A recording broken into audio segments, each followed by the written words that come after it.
Hello and welcome to the General's Reviews.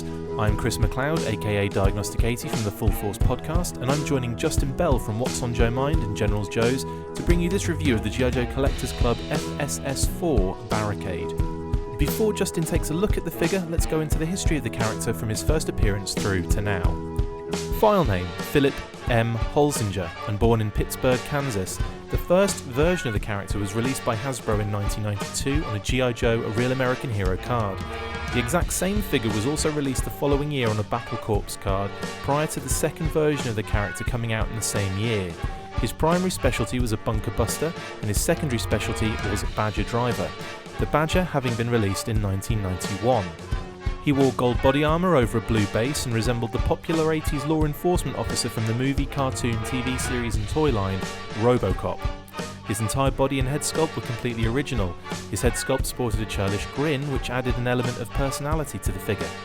In terms of accessories, he was given a red and gold helmet, which didn't match the card art, a blue submachine gun, blue missile launcher and a yellow missile, a blue backpack and a standard black figure stand.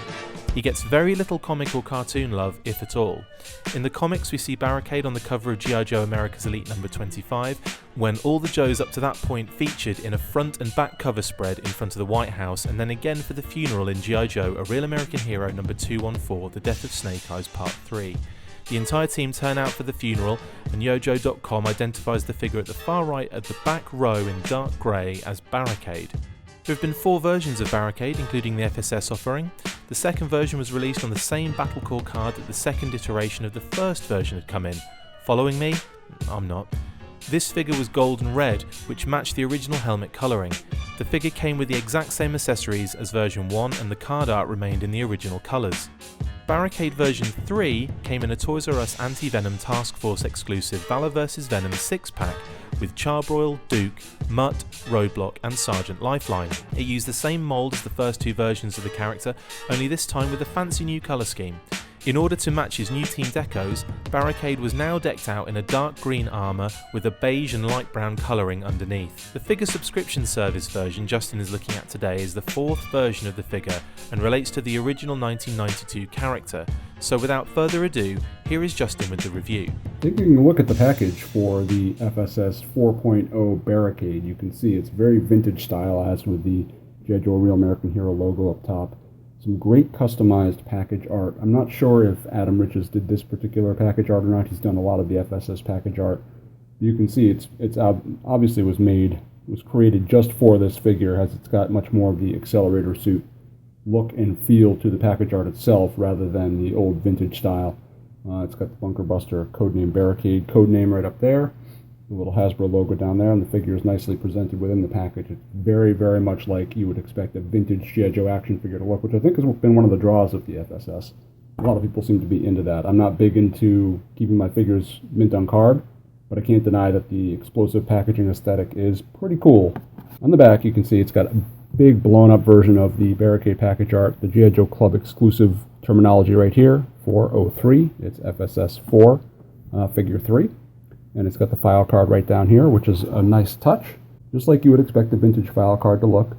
A lot of times they use the text and such from the actual vintage file cards to represent the figure, and they do a very good job with that stuff. It's really nicely presented.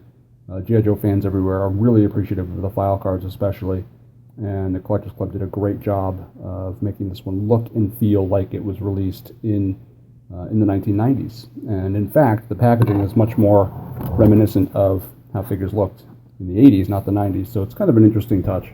Whereas Barricade back in the 90s would have, number one, appeared on a Battle Corps card, but also the explosion would have been in the digital format and would have looked a lot different. So they took some liberties making it much more 80s-esque than 90s-esque, but still, it's a great job.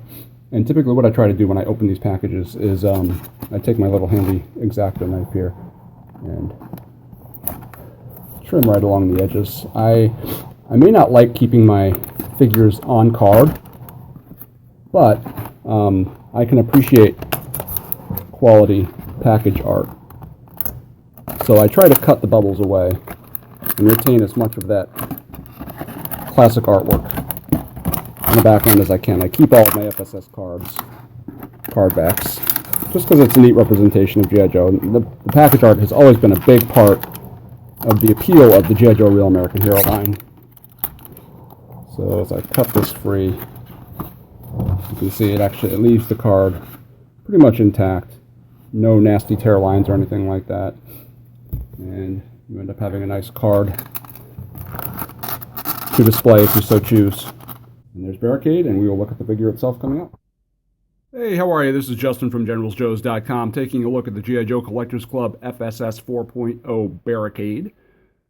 Figure arrived just a little while ago, a little over a couple weeks ago. I'm a little bit delayed getting this video done, but stuff happens sometimes. But I did want to take a look at Barricade because by all rights, this is a figure that I should really love. He's based on a 1990s character who I'm a big fan of.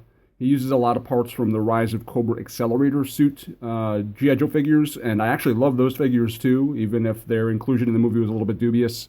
The parts themselves are actually really well made.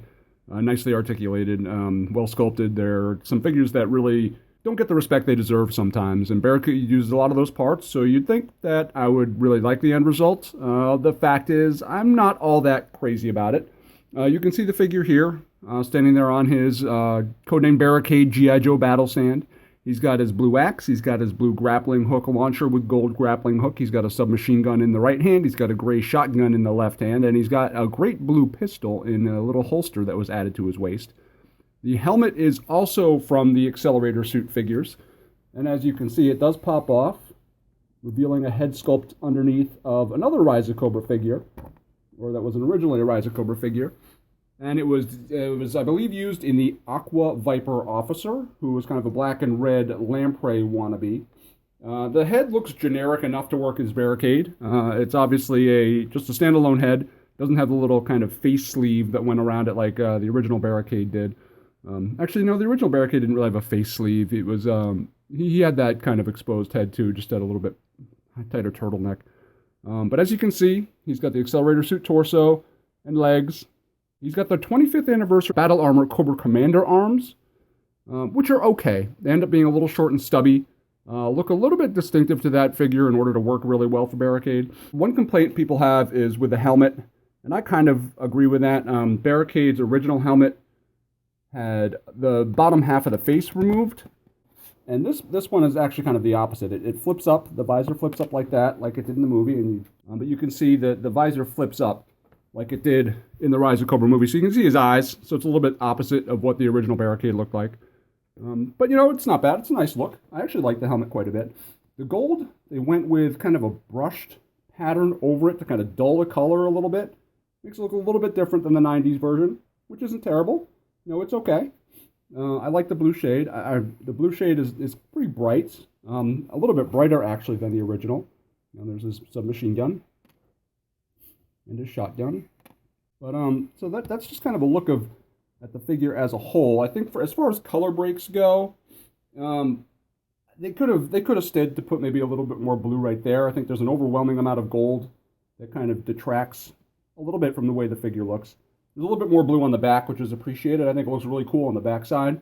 Not so nice on the front side, just because the gold kind of overwhelms the color. The color breaks are not 100% accurate. As you can see, his range of motion is okay. The Battle Armor Cobra Commander back in the day was actually one of the nicer 25th anniversary figures. So he, so it wasn't real. I know some of those 25th anniversary figures have pretty cruddy elbow joints. That's not the case with Barricade, which is good. One thing I don't really like, this holster tends to kind of fly out a little bit, and don't think there's a lot they could do about that. The pistol that he comes with is, I believe, one that came with some Rise of Cobra figures. He holds his weapons really well. I like this pistol a lot. There are certain figures that, have these weird little obscure accessories or obscure components to them that I end up falling in love with, and I think that pistol might end up being one of them. He's a very cool, it really goes with him very well. I like the blue color, how it complements the rest of the blue uniform. But overall, it just doesn't feel like Barricade to me. I don't know exactly how to put it. The original figure is very bulky, and this figure obviously has a lot of armor, but isn't nearly as bulky. See, the grappling hook knocks him right over. So, he looks very streamlined, pretty modern, maybe how a modern version of Barricade might look. But I don't see Barricade as being really an Accelerator suit kind of look. More like a like a City Strike Destro kind of big, bulky, thick armored suit kind of look, and this doesn't really replicate that all that well. It's not bad. It's not a bad figure. Actually, when I saw the pictures, I really wasn't crazy about it. Getting it in hand, I actually like it a lot more than I thought I would. But it's still not my all-time favorite FSS figure. Especially you'd think, being a 90s character, which I really enjoy, Battle Corps character, which I really enjoy, Rise of Cobra parts, which I really enjoy. It'd be something that I would have thought I would have loved. As it stands, it's good, but it doesn't completely blow my socks off. Now, as I mentioned before, the color, they tried to match the color to a certain degree with the vintage, gold and blue version. And, it's kind of weird. They went through some trouble to kind of mute down the gold, although it still ends up looking a little bit brighter. It's kind of a weird comparison. There's a level of metallic sheen with the Barricade vintage figure that you don't really get with this. They kind of put a paint wash over it to kind of dull and maybe make the gold look more real, but the effect is it doesn't match quite as nicely as the old. The blue is actually brighter too. The club seems to go through an effort to tone down some of those vintage colors, especially the 90s figures, which came out really bright. In this case, it almost seems to have the opposite effect. The new version actually looks a little bit brighter than the old version, which is okay.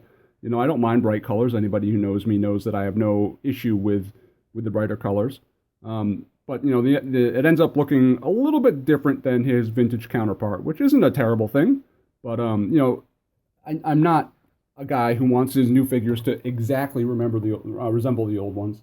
Kind of Rise of Cobra Accelerator suit figures. You can kind of get a comparison of those two figures as well and see how similar they are in appearance. Obviously, the arms are different. The Cobra Commander arms separate Barricade a little bit. I actually almost might have preferred just a straight Accelerator suit repaint. I really like these arms with these thick shoulder pads. I mean, this figure is really fantastic for a piece of G.I. Joe history that gets relegated to the back pages so much. These Accelerator suit figures are actually pretty darn cool, and I'm glad they used it as a template.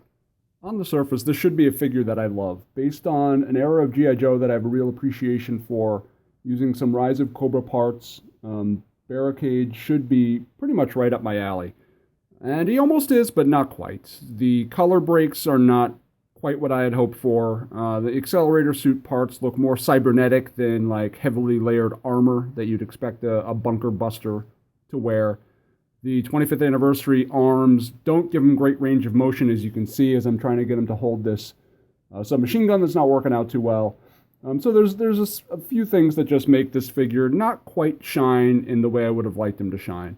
I appreciate the fact that the Collectors Club is diving into Battle Corps, and even though it doesn't look like we're going to get a whole lot more opportunities to see figures like this going forward, I'm glad they started dipping their toes into that era a little bit, not only with this, but with the upcoming Air Commandos and the convention set. There's certainly a focus on revisiting the 90s, which is good. It's a segment of G.I. Joe that often gets derided, that really doesn't deserve its derision. And, Barricade he's not a bad figure. I mean, it's tough to find a whole lot to complain about with a figure using relatively modern parts that's got some great sculpting, decent range of motion, even though the arms aren't as good as I'd like them. He's got some great accessories. He's got this awesome shotgun, the submachine gun you saw before. He's got this awesome kind of trademark bunker buster type of battle axe, which he could do some real damage with. He's got his awesome pistol that I took a look at before. I do like his head sculpt. It's it is reused, but it's unique enough that it can represent him without conflicting too much with other characters. He's got this great grappling hook launcher. I missed. I don't understand how Joe fans have such an issue with these grappling hook launchers. These are they're really fun. I've heard people say, in the 90s grappling hooks, it was the death of the line, but, who doesn't enjoy whacking a G.I. Joe figure with a spring-loaded missile every now and again? So really, he comes with a bunch of great accessories. He's a pretty decent-looking figure. He's not quite, if this is a retail figure, I suspect people might be a little bit more excited. Being an FSS figure, sometimes you expect a little bit more from those higher-priced toys. But all in all, he's a decent figure, not my favorite installment in the FSS by far. But I'm glad we're getting some Battle Corps stuff going forward.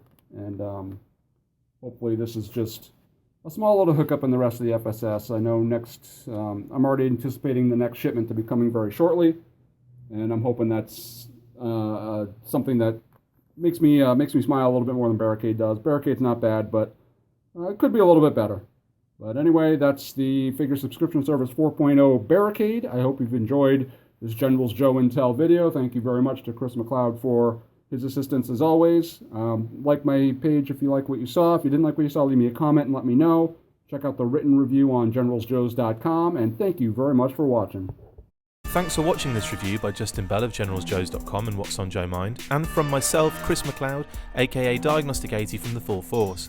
If you've enjoyed the video, please subscribe to the channel and let us know what you think on any of our numerous social networking platforms.